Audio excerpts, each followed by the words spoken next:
में आपका स्वागत करती हूँ। आप सब उपस्थित लोगों को मैं सूर्यकुंड की महिमा सुनाती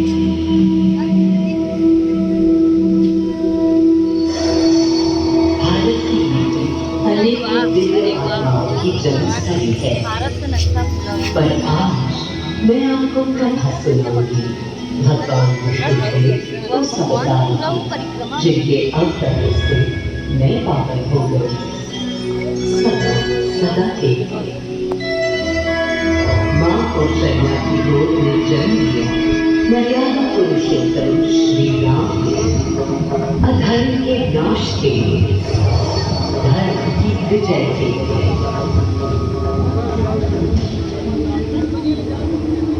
किंतु उन्हें अयोध्या त्याग 14 वर्ष के वनवास पर जाना पड़ा। पुनः उन्हें आई जब सीता माता के साथ उनका पुनः आगमन अयोध्या में हुआ। हर्ष का जब और उल्लास था हर दिशा में। वो घड़ी बस आने को थी जिसकी प्रतीक्षा में विफल थी। जाने कब से प्रभु राम का राज्याभिषेक बस होने को था। हर पहले उत्सव था, पर इस उल्लास पर दुविधा की कालिमा छा रही थी। श्री राम प्रसन्न नहीं थे। राज्याभिषेक का कोई उत्साह उनके चेहरे पर नहीं था। उन्हें राज्य का लोभ नहीं था, सिर्फ अपनी प्रजा की चिंता थी।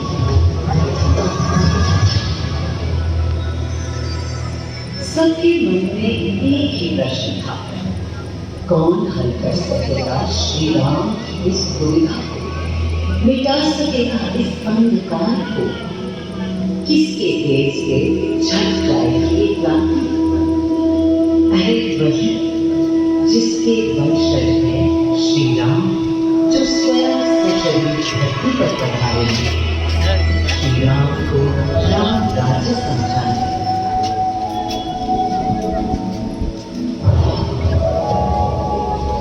ये कथा उस शक्ति पुंज की है जो पृथ्वी पर जीवन और सृष्टि का केंद्र था, है और रहेगा।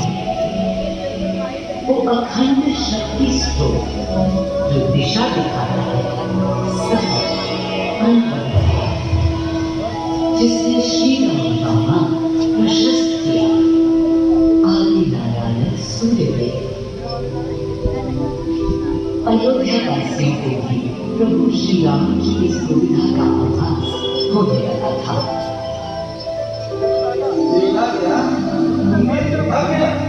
इतनी समुदाय से श्री रघुवीर मन की प्रसन्नता या व्यर्थ होने का गलत या भ्रम कुछ भी तो दिखी नहीं।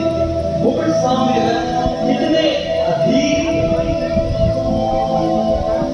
थे, हाँ थोड़े गंभीर थे। सौम्य को पलटन पर निर्बंधन किया असहाय वंचितों का दर्द था। उनके लिए मुकुट अथवा राज सिंहासन वैभव का लोग नहीं। अब कैसे सुखी है जब तक सुखी सारे लोग हैं। तब दिशा निर्देशन के लिए श्री राम ने स्वयं सूर्यदेव का सहारा लिया। श्री राम सूर्यदेव का आह्वान करने लगे। रात मन से आह्वान को याद किया। मन असमंजस में था। कर्तव्य की सही दिशा कभी सोच नहीं होती। क्या उचित है प्रजा के लिए, उनके लिए, वंश के लिए, धर्म के लिए, शांति के लिए, इसी प्रकाश के लिए अंतर्गत से सूर्यदेव को बुलाया।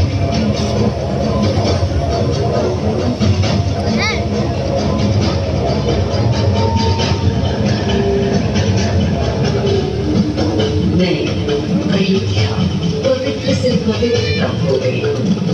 आज स्वयं श्री राम के अंदर है। मर्यादा पुरुषोत्तम आह्वान कर रहे हैं। उन सकारात्मक शक्तियों का संचार कर रहे हैं जो उन्हें, मुझे और मेरे यानी अयोध्या के हर निवासी को अनंत काल तक सही दिशा दिखाएंगे। संभव है स्वयं सूर्यदेव सशरीर पधारे अयोध्या की धरती पर।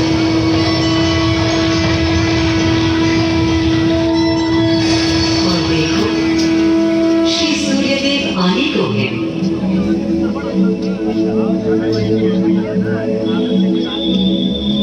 उनकी पहली किरण के स्पर्श से कलियां एक एक कर खिलने लगी। जीवन की कांति हर ओर धीरे धीरे फैलने लगी।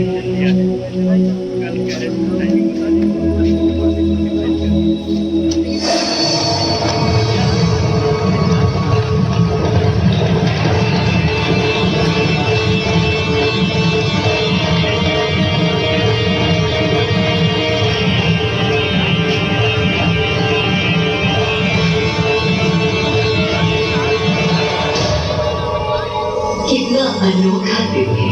स्वयं सशरीर अपने अलौकिक स्वरूप में पधारे हैं श्री सूर्यदेव नारायण और उनके अधीर मन के संशय निकाले। अधीर है या गंभीर, मैं जानता हूँ क्या उनकी पीड़।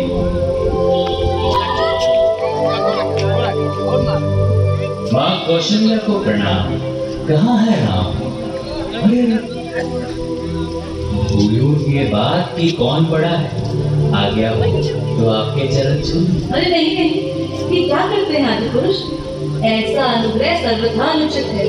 राम वंशज हैं आपके, क्यों पाप का भागीदारी बनाते हैं पितामह? पितामह पितामह होंगे हम ब्रह्मलोक, अब धरती पर जनलोक में आ गए। चलिए। सूर्यदेव के आगमन पर माँ कौशल्या ने विनती की कि ये देव मेरे पुत्र की दुविधा दूर करे, उन्हें राह दिखाए ताकि अयोध्या का, पूरे भारत का भविष्य निर्धारित कर सके। आपकी जब पहली किरणें आती हैं तब गोचारण होता है, चिड़िया गाती है, लेकिन इन दिनों कितनी उदास है। कारण है उनके राम की एकाग्र साधना और सुदीर्घ उपवास। सिंहासन की ओर चरण धरना नहीं चाहते, धारण नहीं करना चाहते हैं मुकुट। कोई बात, राज्य अभिषेक के बाद राज्य जो भी चला, राम राज उसका ही तो कहलाएगा। मैं आ चुका हूं तपस्वी राम। मनस्वी राम, अपने नेत्र खोलो।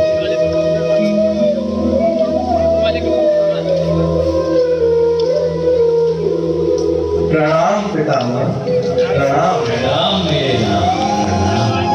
पितामह, राम राज्य क्या है? राम स्वयं पूछ रहे हैं कि राम राज्य क्या है। उनका नया प्रश्न है। अभी तो आप कह रहे थे जो भी मैं चलाएगा। कह रहा था कि राम राज्य में राम के लिए भी विधान होंगे। आदिदेव, कुछ अनुमान तो मुझे है, लेकिन अब आप बताइए क्या विधान है।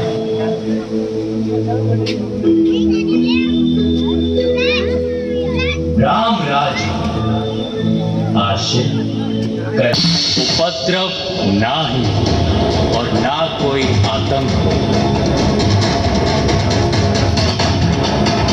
कोई नहीं रंग हो, सुख की सुख दिशा, प्रेम योग धर्म मूल्य प्राण है। राम राज आशय कल्याण है। माँ कौशल्या, अभी ये मुकुट मात्र सोने का है।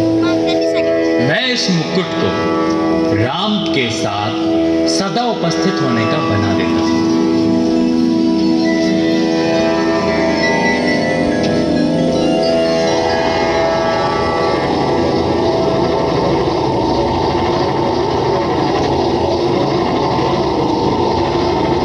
स्वयं सूर्य देव ने मेरी यानी अयोध्या की धरती पर श्री राम को राम राज्य का वर्णन सुनाया, उसका आधार रखा और उनके मुकुट को अपनी रश्मियों से आशीर्वाद दिया। श्री राम के नेतृत्व में हर ओर खुशहाली, प्रेम, शांति और संयम फैला। हर ओर रोशनी, प्रकाश और जीवन का संगीत गूंजने लगा। राम राज्य का पथ दर्शाकर चल दिए सूर्यदेव पुनः अपने लोक, ताकि अनंत काल तक अयोध्या ही नहीं पूरा विश्व उस शक्ति का संचार अनुभव कर सके। हर दिशा खिल उठी श्री राम के राम राज्य से। सूर्यदेव के स्पर्श से पावन हुई मेरी धरती, पर जहाँ उनका रथ रुका था वहाँ स्वयं यह कुंड बन गया। समय बदला, मेरा और इस कुंड का स्वरूप भी बदलता गया। स्कंद पुराण के अनुसार यह स्थल खुशाल